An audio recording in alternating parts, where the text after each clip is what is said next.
In today's video, I'm going to teach you how to create and activate an automation workflow inside Chrome. To get started, look over to the left-hand sidebar menu and click on Automations.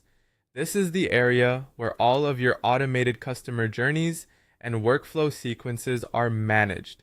If you're new to this section, take a moment to get familiar with the layout because this is where you'll build, review, and organize the automations that run in the background for you. Once you're in the automations area, click the Create button. From here, you'll usually have two options. You can either choose to build your automation from scratch, which gives you full control over every part of the workflow, or you can select a pre-made journey template. Templates are especially helpful if you want a faster setup or if you'd like a starting point based on a common business goal. If you already know exactly what you want your automation to do, building from scratch may be the better choice. If not, a template can save time and help you understand the overall structure. After that, choose your trigger event.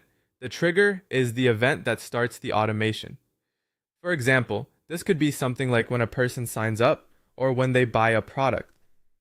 Think of the trigger as the starting signal for the workflow. It's important to choose the right one because every action that follows depends on this first step. Make sure the trigger matches the specific customer behavior you want to respond to.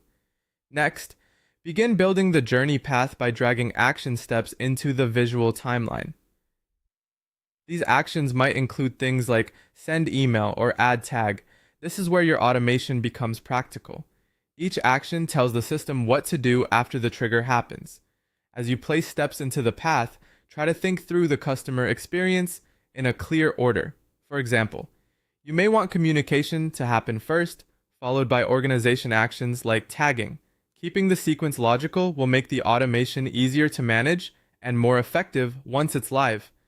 When you've finished arranging your workflow and everything looks correct, go to the top right of your browser screen and click Turn On.